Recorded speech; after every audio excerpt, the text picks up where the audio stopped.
వేయడం మొదలెట్టింది. అలోవేరా ఇలా ఒక్కొక్క ప్రోడక్ట్ అలా కంటిన్యూ చేసుకుంటూ వెళ్ళేసరికి ఇమ్యూనిటీకి ఇవ్వటం జరిగింది. ఇవిలా కాల్షియం ఇవ్వటం జరిగింది. ఇలా ఇస్తూ నాకున్నటువంటి ఆయుర్వేదిక్ ని సపోర్ట్ చేసుకుంటూ ఇచ్చిన తర్వాత ఆమె కొద్దిగా నడవడం ప్రారంభించారు. ఫిజియోథెరపీ చేస్తూనే నడవడం ప్రారంభించారు. అప్పుడు నుంచి అలా ప్రయత్నం చేసినా సరే నాకు ఎలాంటి ఇబ్బంది రావటం నా లైఫ్ లో అప్పటి నుంచి ఇప్పటి వరకు కష్టాలతోటే నా జీవితం స్టార్ట్ అయింది.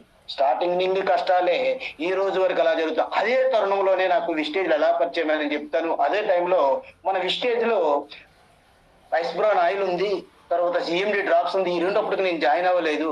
జాయిన్ అవ్వకపోయినా సరే తీసుకుంటే అప్పుడు కేపీ నాయుడు గారు అక్కడ నాకు పరిచయం అయ్యారు. ఏంటో తీసుకెళ్తున్నాం అంటే ఇలా సోన్ షో అన్నారు.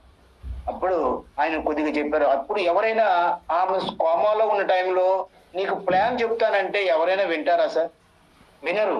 కానీ ఒక పెద్ద ఆయన చెప్తున్నాడు, జస్ట్ 5 నిమిషాలు అందరికీ, సార్ నాది ఇది సిచ్యువేషన్ లో ఉన్నాను, మీరు ఏమనుకోవద్దు సార్ అన్నట్టు. లేదు ఒక్క నిమిషం లేదు, చెప్తాను తర్వాత నీకు మాట్లాడదాం అలా అని చెప్పేసి ఫోన్ నెంబర్ తీసుకొని చెప్పేసి నాకు ఈ రోజు ఇంట్రడ్యూస్ చేసినటువంటి జగదీష్ గారిని నా దగ్గరికి పంపించారు. జగదీష్ గారు మీరు వెళ్ళి డాక్టర్ గారు అక్కడ ఉన్నారు, ఆయన కలవండి అంటే నా పరిస్థితి ఎలా ఉందో మీకు అర్థమవుతుంది. మా మిస్సెస్ నేమో డ్యూటీకి వెళ్ళాలి, మధ్యలో రావాలి, మధ్యలో ఎందుకంటే హాస్పిటల్కి దగ్గర, గవర్నమెంట్ హాస్పిటల్ దగ్గరగానే నేను ఇల్లు తీసుకోవడం జరిగింది, దగ్గరగానే క్లినిక్ పెట్టుకోవడం జరిగింది. ఈ రెండింటిని బేరేజ్ చేసుకుంటూ చెయ్యాలి అని అంటే ఆ రెండింటిని చూస్తే నాకు చాలా ఇబ్బందిగా ఉన్నటువంటి పరిస్థితులు ఇలా వచ్చి చెప్పారు. సరే ఇంతమంది చెప్తున్నారు కదా, మంచి ప్రొడక్ట్ ఉన్నాయి అంటున్నారు, మంచి ఇమ్యూన్ ఉన్నాయి అంటున్నారు. ఇలా చెప్పిన తర్వాత సరే ఓకేలా నేను చేద్దాంలేండి సార్, నాకు ఎందుకంటే పేషెంట్లు వస్తారని చెప్పేసి చెప్పడం జరిగింది. సరే అలాగే ఐడి నవంబర్లో తీసుకోవడం జరిగింది. ఇప్పటికి 1 year అవుతుంది. నవంబర్లో తీసుకొని డిసెంబర్ నాటికే నేను బ్రాంచ్ కంప్లీట్ చేయడం జరిగింది.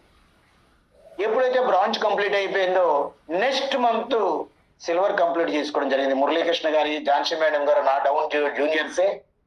వీళ్ళందరితో పాటు ఈ రోజు ఉన్న స్థాయి ఇలాంటి సిచ్యువేషన్ లో నేను నడుస్తున్నటువంటి ఇప్పటికీ ఎవరైతే మాతో ఉన్నారనుకుంటే ఇలాంటి సిచ్యువేషన్ మిస్సెస్ కి ఈ రోజు కూడా నేను ఒక మీటింగ్ అయితే భోజనం టైం అయితే భోజనం నేను చేయను సార్.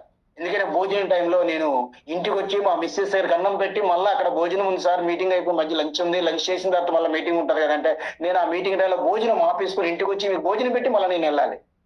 ఇప్పుడున్న సిచ్యువేషన్ కూడా అదే నా పరిస్థితి. అలా ఉన్న పరిస్థితుల్లో కూడా నేను రోజు విస్టేజ్ ని నమ్మి మరి ఇలాంటి పరిస్థితులు ఏదైనా సరే ఇవన్నిటికి కారణం ఒక్కటే కదా, డబ్బు లేకపోవడమే కదా. అలాంటి డబ్బు నాకు ఉండుంటే ఈ రోజు నేను అలాంటి స్థితిలో ఉండేవాడిని కదా. అది లేకపోబట్టి కదా నేను వైద్యం చేస్తున్నాను. నేను లేకపోబట్టి ఇలాంటి కారణం అవుతుంది. నా పిల్లల్ని చదివించుకోగలుగుతుంది. ఈ రోజు పిల్లల్ని చదివించుకునే పరిస్థితి ప్రైవేట్ కాలేజీలో, మెడికల్ కాలేజీలో ఆయన ఫిజియోథెరపీ చదివిస్తాను, పెద్ద అబ్బాయి ఇంజనీరింగ్ చదివిస్తున్నాను. ఇవన్నిటికి కావాలనుకుంటే డబ్బు కావాల్సిందే. మరి అలాంటి టైంలో ఇందులో చూస్తే 3 generation ఇన్కమ్ ఉంది అంటున్నారు. మనం కొద్దిగా కష్టపడి, కష్టాలు ఎప్పుడు ఉంటాయి, టైం ఎప్పుడు ఉంటుంది.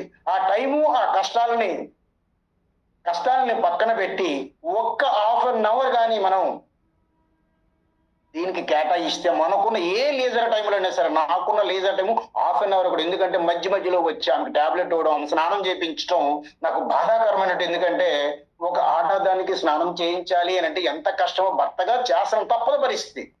ఎవరు నాకు అందుబాటులో లేరు. తమ్ముళ్ళు అన్నదమ్ములు అందరూ దూరంలో ఉన్నారు, అత్తమ్మమ్మలు దూరంలో ఉన్నారు. అలాంటి సిచ్యువేషన్ లో ఈ రోజు నేను ఇక్కడ పనిచేస్తూ ఈ విస్టేజ్ లో వర్క్ చేయాలి.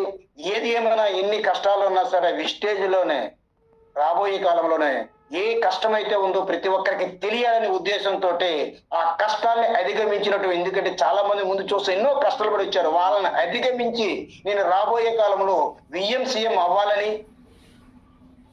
కోరుకొని రావటానికి ఇందులోకి వచ్చి అలాంటి అవకాశాన్ని కల్పించినటువంటి, ఎందుకంటే నా కష్టమని చెప్పుకుంటూ వెళ్ళే చాలా స్టోరీ ఉంది. మరి అలాంటి స్టోరీని మీ అందరికీ పరిచయం చేస్తూ ఇంకా చెప్పిన లైఫ్ స్టైల్ ఇంకా చాలా ఉంది, కానీ అవన్నీ చెప్పుకుంటూ వెళ్తే మనకి కొన్ని